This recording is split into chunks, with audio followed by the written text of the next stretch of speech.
Vamos falar sobre a oração de Davi.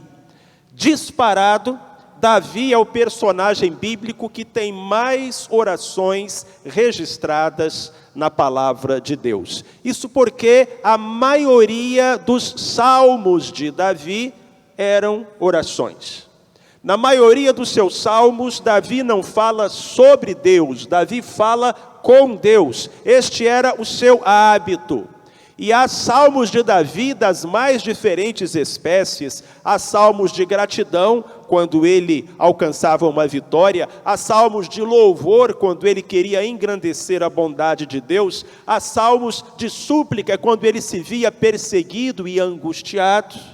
Davi incluía Deus em todos os seus momentos. Davi era um homem de oração, e por isso foi um vencedor. E o Senhor disse: achei um homem segundo o meu coração. Então nós temos muitos salmos de Davi que são orações. Nós não poderíamos considerar todos estes salmos orações nas quartas-feiras. Então selecionamos um, que é um salmo oração, que reflete a maturidade de Davi. O Salmo 139.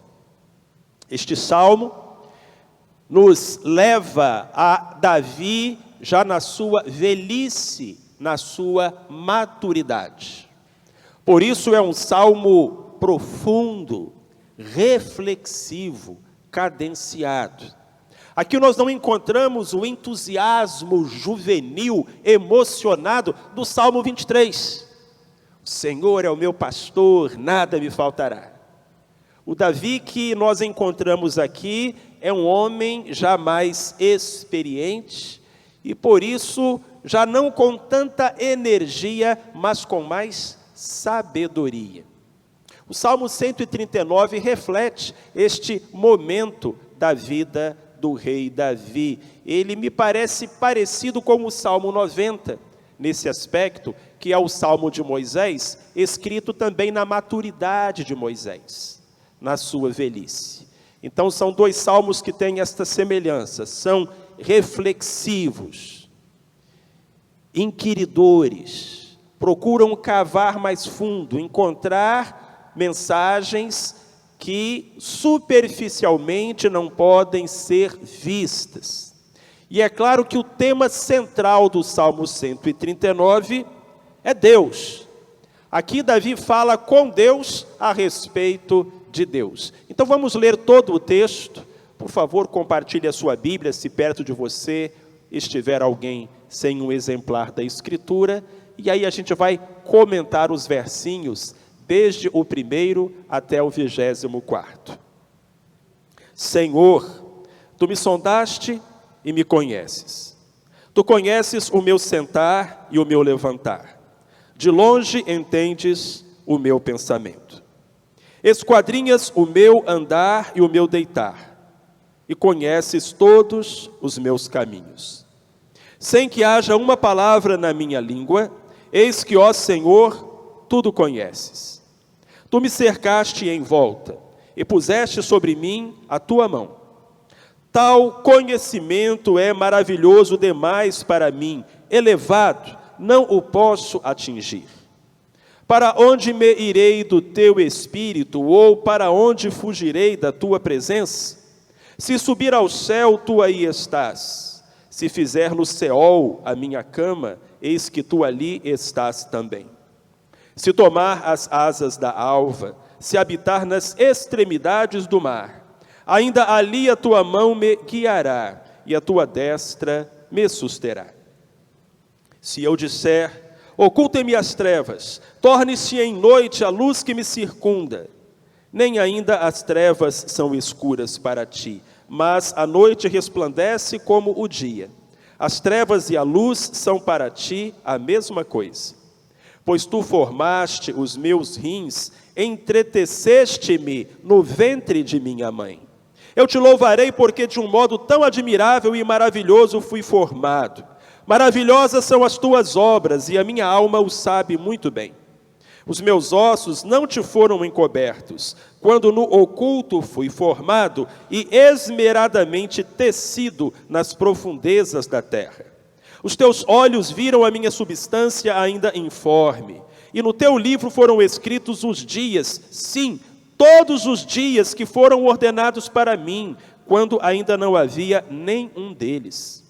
E quão preciosos me são, ó Deus, os teus pensamentos, quão grande é a soma deles. Se eu os contasse, seriam mais numerosos do que a areia. Quando acordo, ainda estou contigo. Tomara que matasses o perverso, ó Deus, e que os homens sanguinários se apartassem de mim. Homens que se rebelam contra ti e contra ti se levantam para o mal. Não odeio eu, ó Senhor, aqueles que te odeiam? E não me aflijo por causa dos que se levantam contra ti? Odeio-os com ódio completo, tenho-os por inimigos. Sonda-me, ó Deus, e conhece o meu coração. Prova-me e conhece os meus pensamentos. Vê se há em mim algum caminho perverso e guia-me pelo caminho eterno. O que foi que chamou a atenção de Davi no Senhor? Primeira coisa foi a onisciência de Deus. Eu preciso lembrar a você que o tema central desta oração é Deus. Davi está falando com Deus, mas ele também está falando sobre Deus. E ele começa a sua oração destacando a onisciência de Deus. Nos versos 1 ao verso 6 ele diz: Senhor, tu me sondaste e me conheces. Tu conheces o meu sentar e o meu levantar. De longe entendes o meu pensamento. Esquadrinhas o meu andar e o meu deitar, e conheces todos os meus caminhos. Sem que haja uma palavra na minha língua, eis que, ó Senhor, tudo conheces. Tu me cercaste em volta e puseste sobre mim a tua mão. Tal conhecimento é maravilhoso demais para mim, elevado é, não o posso atingir. Você percebeu quantas vezes Davi repete a palavra conheces? Então aqui ele está meditando sobre essa capacidade que Deus tem de conhecer tudo e todos. Não há mistério diante de Deus, nada que esteja oculto aos seus olhos. Meu irmão, minha irmã, não existe um problema para o qual Deus não conheça a solução. Não existe uma luta da qual Deus não seja testemunha. Não existe um temor, um receio do qual Deus não fique sabendo. Deus é onisciente, Ele sabe de todas as coisas. Agora, meus irmãos, minhas irmãs, como foi que Davi chegou a essa conclusão? Como foi que Davi chegou à conclusão de que Deus sabe de tudo?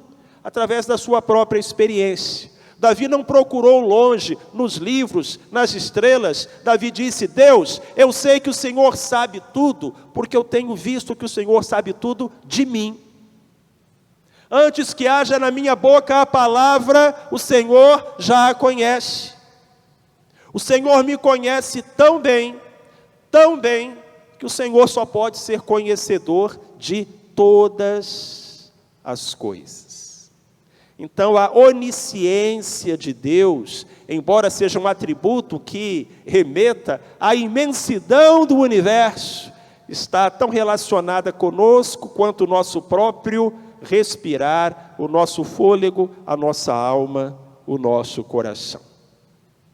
Um missionário chegou a uma tribo que nunca tivera contato com o Evangelho e começou a pregar a Escritura e ler passagens da Bíblia. E a certa altura, um daqueles índios disse o seguinte para o missionário: quem quer que tenha feito esse livro, fez também a mim, porque ele fala de tudo o que trago no meu coração. Aquele índio chegou a essa conclusão e disse: a pessoa que escreveu esse livro foi a pessoa que me fez, porque essa é a única explicação. Quem fez esse livro também me fez, porque esse livro fala de mim, do que trago na minha alma, de segredos, de sonhos, de receios. E, irmãos, é essa a impressão que muitas vezes temos quando meditamos na Escritura, parece que nós estamos estudando a Bíblia e a certa altura é a Bíblia que está estudando a gente. E nos colocando cara a cara conosco mesmos de uma forma que espelho nenhum seria capaz de fazer. Então, o Salmo 139 é famoso por ressaltar a onisciência de Deus. O Senhor que tudo vê, tudo sabe, tudo conhece. Mas Davi vai além e destaca a onipresença de Deus. Esse mesmo Deus que sabe tudo, é um Deus que está em todos os lugares. Vamos ler do verso 7 ao verso 10. Para onde me irei do teu espírito? Pergunta Davi. Ou para onde fugirei da tua presença? Se subir ao céu, tu aí estás. Se fizer no Seol a minha cama, ali tu estás também. Seol é uma palavra hebraica, às vezes traduzida como inferno, às vezes traduzida como sepultura, às vezes traduzida como além. Talvez a sua Bíblia tenha uma dessas traduções. A minha Bíblia preferiu deixar a palavra hebraica original, Seol. Então nada está tão alto que Deus não chegue, nada está tão fundo que Deus não o alcance. Versículo 9, se tomar as asas da alva, se habitar nas extremidades do mar, ainda ali a tua mão me guiará e a tua destra me susterá. Então nada está tão alto ou tão profundo, nada está tão ao oriente, ao ocidente, que não conte com a presença de Deus. No versículo 11, Davi diz, se eu falar, ocultem-me as trevas, torne-se em noite a luz que me circunda. Nem ainda as trevas são escuras para ti, mas a noite resplandece como o dia. As trevas e a luz são para ti a mesma coisa. Então o Deus que Davi conhecia, e o Deus que nós temos conhecido, é um Deus presente.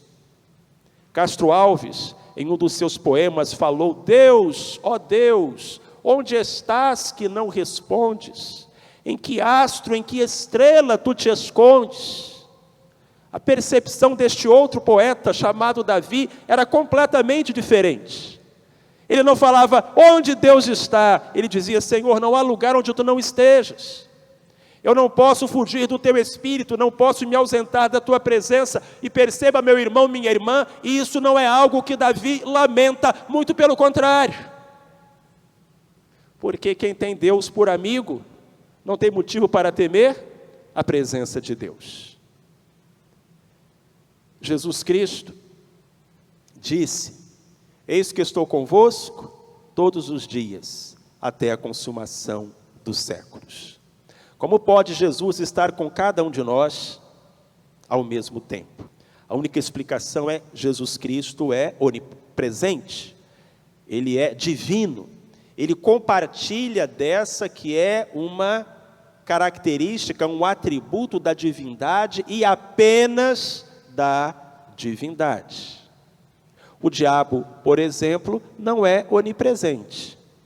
Ele só pode estar em um lugar de cada vez. É bem verdade que ele tem um monte de ajudantes, que são os demônios, e isso acaba ampliando muito a sua influência, mas não devemos pensar em Satanás como alguém que possua os atributos de Deus. Ele não é onisciente, não é onipresente, e muito menos onipotente. E é sobre a onipotência de Deus que Davi trata na terceira sessão do Salmo 139, que são os versículos 13 a 16. Então, o mesmo Davi que já tinha dito que Deus é onisciente e onipresente, vai declarar agora que o Senhor é onipotente. Ele não apenas sabe todas as coisas, Ele não apenas está em todos os lugares, Ele é capaz de tudo. Versículos 13 a 16. Deus, Tu formaste os meus rins, entreteceste-me no ventre da minha mãe. Eu te louvarei, porque de um modo tão admirável e maravilhoso fui formado. maravilhosas são as tuas obras, e a minha alma o sabe muito bem. Os meus ossos não te foram encobertos, quando no oculto fui formado e esmeradamente tecido nas profundezas da terra. Os teus olhos viram a minha substância ainda informe, e no teu livro foram escritos os dias, sim, todos os dias que foram ordenados para mim, quando ainda não havia nenhum deles. Então, como foi que Davi chegou à conclusão de que Deus é o Todo-Poderoso? Mais uma vez, de uma forma bem curiosa. Davi não pesquisou as extremidades do universo, não investigou a vastidão das galáxias, o poder da fusão nuclear, as órbitas dos astros na imensidão. Como Davi chegou à conclusão de que Deus é todo-poderoso? Olhando para Ele mesmo. E disse: Deus, aquilo que o Senhor fez quando eu estava na barriga da minha mãe, só o Senhor é capaz de fazer. O Senhor me teceu, me entreteceu, cada detalhe, cada órgão, a batida do coração, o respirar. Deus, isso é uma coisa maravilhosa. Quando a gente vê uma criancinha recém-nascida, a gente toma nos braços um bebê, e a gente vê aqueles dedinhos, a gente fala assim: um sujeito tem que ser muito cego para acreditar que Deus não existe. Porque quem seria capaz de fazer uma coisa daquelas? Nós colocamos nas mãos da ciência, da tecnologia, todo o recurso, sabedoria humana, e eles não são capazes de produzir nada que chegue perto, que chegue aos seus pés. Então Davi não chegou à conclusão de que Deus é o Todo-Poderoso olhando para longe, olhando para si mesmo, para a sua experiência, para a sua concepção. Eu acho muito bonito esse verso 14, porque aqui Davi diz: eu te louvarei porque de um modo tão admirável e maravilhoso fui formado. E ele continua: maravilhosas são as tuas obras, e a minha alma o sabe muito bem. Acompanhe o meu raciocínio. Davi disse que ele era uma obra de Deus, verdade? Fruto do acaso? Da evolução? Sim ou não? Não, uma obra de Deus. Davi diz: tu me formaste, tu me teceste, tu me constituíste. Então Davi disse: eu sou uma obra de Deus. E em sequência falou: Deus, as tuas obras são maravilhosas.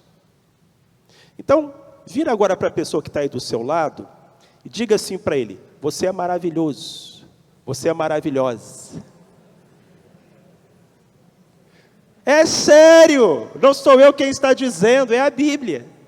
Porque se você é uma obra de Deus, e todas as obras de Deus são maravilhosas, segue-se que você é maravilhoso, que você é maravilhosa. Quem inventou esse negócio de complexo, de inferioridade, foi o diabo.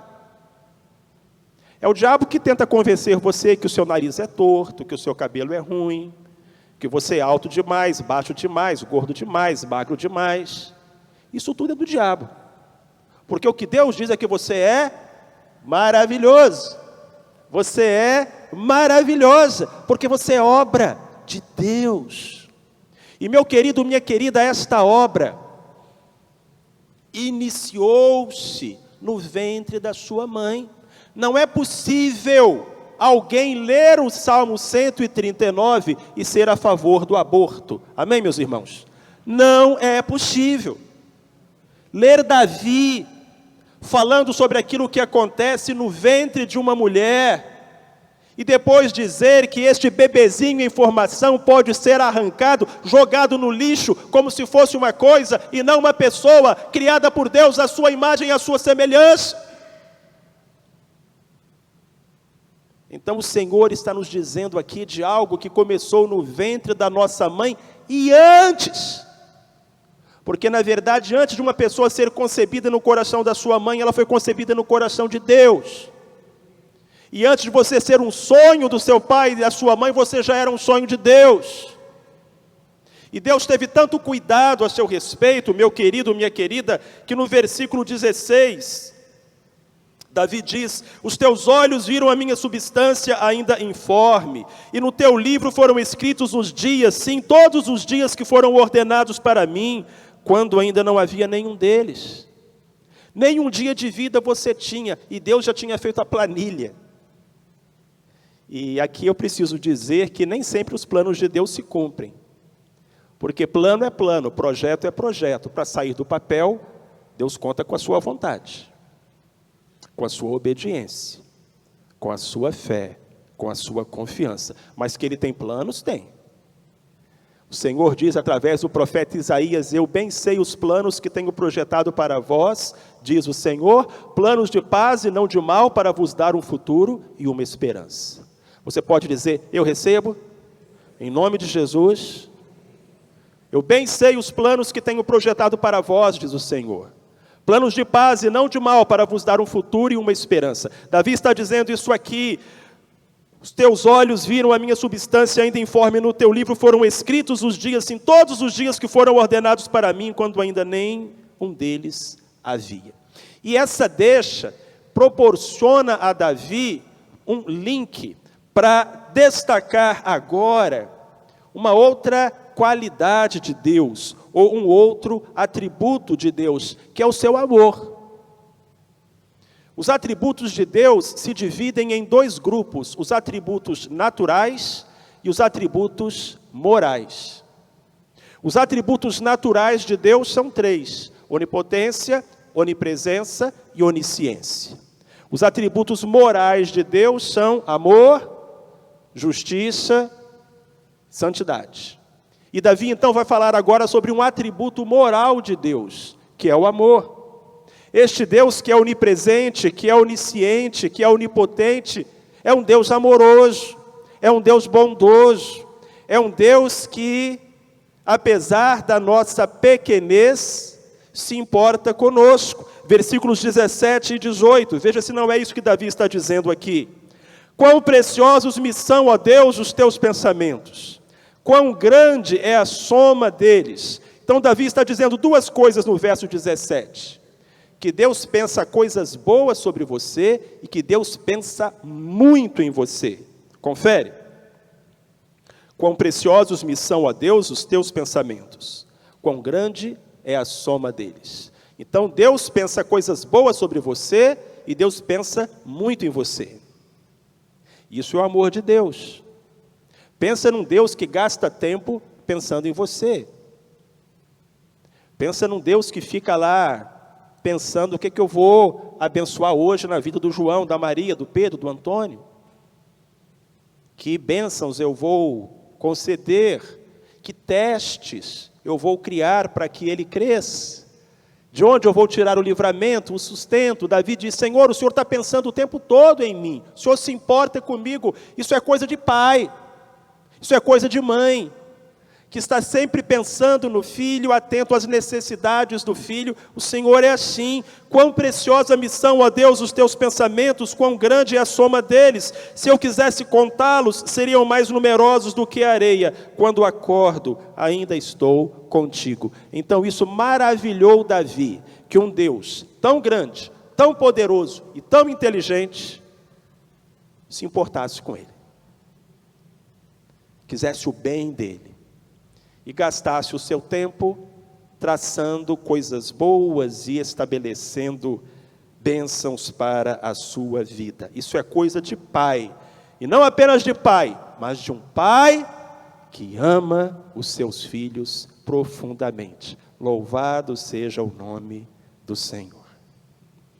E agora nós caminhamos para a conclusão do Salmo. Davi percebe um outro atributo moral de Deus, que é a justiça de Deus.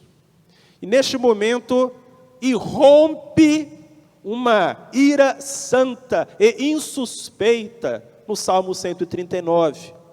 Até o momento, o Salmo tinha essa pegada meio filosófica, meio poética, meio existencial, e agora nós temos um sujeito zangado, enfurecido, nos versos 19 a 22.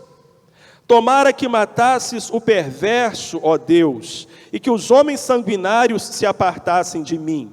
Homens que se rebelam contra ti e contra ti se levantam para o mal. Não odeio eu, ó Senhor, aqueles que te odeiam, e não me aflijo por causa dos que se levantam contra ti. Odeio-os com ódio completo, tenho-os por inimigos. Quando a gente lê o Salmo, parece que esses versinhos estão deslocados. É como se esses versinhos fizessem parte de outro Salmo. E alguém tivesse transplantado e colocado ali no meio do Salmo 139, porque de repente o assunto muda, o estilo muda. É como se o salmista parasse de falar de Deus e começasse a falar dos ímpios e com muita zanga. Mas é porque Davi está chegando a algumas conclusões práticas da sua descoberta, do seu conhecimento a respeito de Deus. Então Davi pensa assim: um Deus tão grande, tão amoroso, é um Deus que tem que ser respeitado. É um Deus que tem que ser temido. E vejam, Davi aqui, ele não pede justiça contra nada que estejam fazendo contra ele.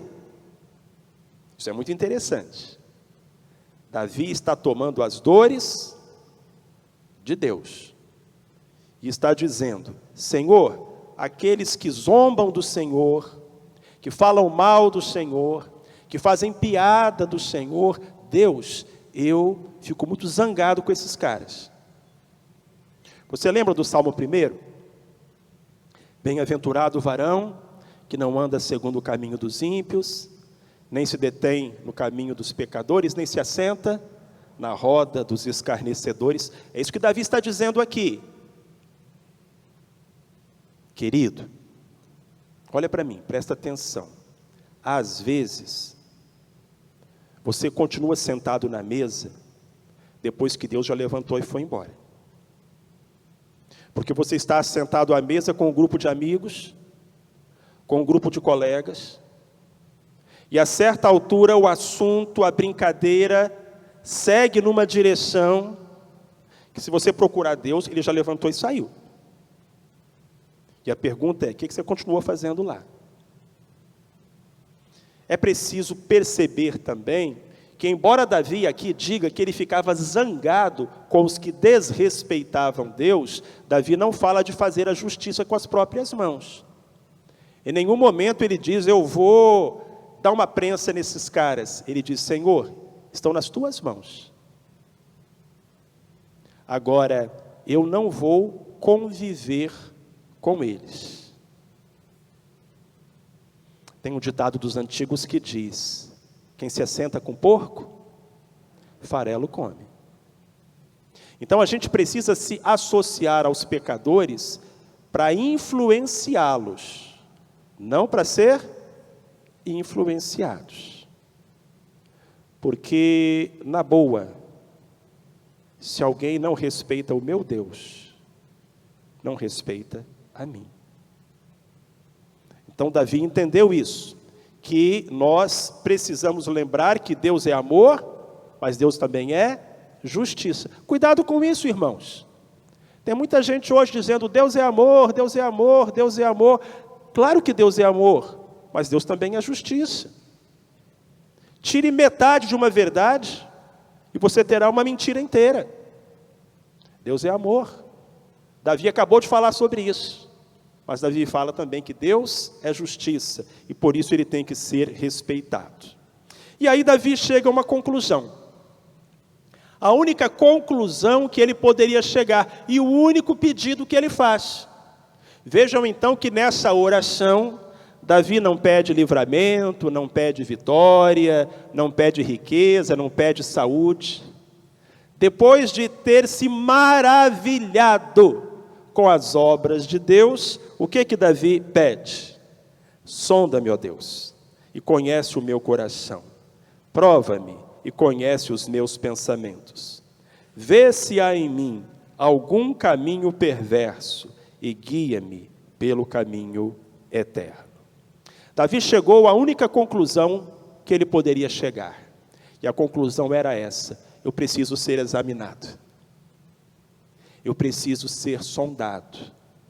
Porque tenho que ser o melhor para o meu Deus. E às vezes, porque somos míopes com relação aos nossos pecados, nos achamos bons demais quando estamos longe disso.